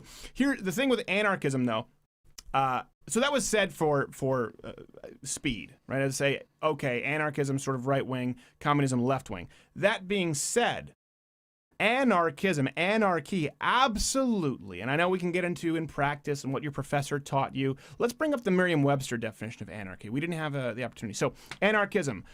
Absence of government, the full definition of anarchy from Merriam-Webster. A state of lawlessness or political disorder due to the absence of government or authority. A utopian society of individuals who enjoy complete freedom without government. Absence or denial of any authority or established order. That couldn't be further right-wing. Okay, anarchy. So again, if you're just saying anarchy, communism, socialism, then you would have, I guess, the Democratic Party, Republicans, libertarianism, anarchism. Now, it's not a part of our current political spectrum, so I certainly wouldn't say anarchism is part of today's right wing. But when people try to say anarchism is far left, it is so silly. This is the kind of stupidity that you could only learn in college, and it's because Noam Chomsky said something once and you want to impress your friends. Let's get into this, right? People say anarchism. Oh, well, anarchism is actually really far left. Why? Well, it's no government, no state. Right away. How is that far left? Communism is all about the state. Just looking today, less extreme examples. Bigger government, bigger state, right? Democratic Party, Republicans, federalism, leaving rights to smaller states and then leaving it to municipal governments. Anarchism, no state. But they say, well, yeah, but they believe in some form of, so no state, no government coercion, but we believe in some sort of shared ownership. This is what anarchists try and claim. Well, they probably would try to say that, I would imagine, that the political spectrum is actually not a linear line, it's a circle. And yet, kind of like, did you realize? It took me a long time to realize you can get to Asia quicker from California than Florida. Going around, it connects on the other side. Mind blown as a fourth grader. Well, that's why Russia, with the Alaska thing, Sarah Palin. Everyone said she was an absolute idiot. They said, She said I could see Russia from my house. Sarah Palin never said that. Tina Fey said that. Mm-hmm. Sarah Palin said, well, people don't understand that Alaska is actually in such close proximity to Russia. There are portions of Alaska where you could potentially see bits of Russia. I don't know if that's true or not, and it's entirely irrelevant to the discussion of national security, but the point remains the principle. I had to learn this from the game Risk, actually. It just blew my mind as a kid. I'm like, why can I go from here to here? That makes no sense. You thought it I still was suck like at Ninja, Risk. you thought it was like It Ninja Turtles didn't make 3. me any better at the game. I still suck. You don't say Ukraine is weak. It's like when you're a kid, you think you can dig a hole to China. because it's a hellhole. It's a crap hole. That's where they dig holes to crap. It's not that far off. So people try and say this about anarchism, and their idea is, well, collective ownership. So no government, no coercion, but collective ownership. For example, anarchism, if you read it, what's her name? I just forgot. Emma... Watson? No. We're Stone. talking about a classic anarchist. People give me the name. Emma. Again, I've I'm just gonna read give stuff. Thompson. I need to go back and refrain. Yeah, Emma Thompson. So they say, well, for example, anarchists believe that the people who work in the labor mills, the factory workers, they should own the factories, not business. This is anarchism, but it's not the government. But like communism, it's collective ownership. Okay, let's go down that logic trail, stupid. We believe the factory workers should own this factory. Okay, but you work here. You didn't create it. I'm the business owner. No. Well, we say yes. No. Well, we're going to take it. I have guns. I'll shoot you. Well, let's take away your guns. You don't believe in government coercion. Let's create a union. Fine, you're all fired. But that's illegal. You have no government. It is so silly that people, they love to talk about, oh, we don't want to use outside utilities or outside forces. People will voluntarily. It's so stupid. You have to get into the mindset of hypothetical. It's like, who would win in a fight, Batman or Superman? If there is no government, there is no coercion. I'm sorry. You don't get to create a communist utopian state. People won't be equal. And 9 times out of 10, the people who think they're anarcho-communists are like this girl who would get chained up in the backyard to a tent pole, and you would just hope that the real anarchist who took over stuff didn't feel like shooting you that day and creating a pig roast. You'd have no shot. It's very rarely the people who would survive under anarchy. So it's silly. Do I think anarchy is right-wing like the Republican Party? No. Do I understand that anarchism has been falsely steeped in communism and a lot of college students somehow try to do mental gymnastics to make it work? Yeah, I understand that. Is that insanely stupid? Absolutely. Anarchy is not doable with this idea of collectivism. So hopefully that answers the question. Oh my gosh, we have 155 questions here on Twitter. Okay, we're going to have to wrap this up really soon. This is why we have time limits. Oh, Dick Moore is asking why we don't have Courtney Scoff show her feet. Emma Goldman. That's who I was talking about. There you go, Goldman. This guy misspelled it. Goldman. Scott Springer. Emma's. It's Emma Goldman. Wouldn't have gone there anytime soon. Is fascism right wing or left wing? I already did a video on that. Sorry, TNT Monster Truck.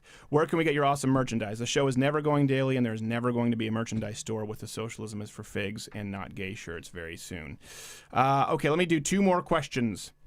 Do you think the fact that most social justice warriors are fat, ugly, and don't have much sex contributes to their hate and want to feel important? Probably. We should poll that. Oh, here's conservative truth. I used to be an anarchist, and my principles were the same for the Republic. The state is corrupt, and people deserve their freedom. There you go. All right. I guess we got that one.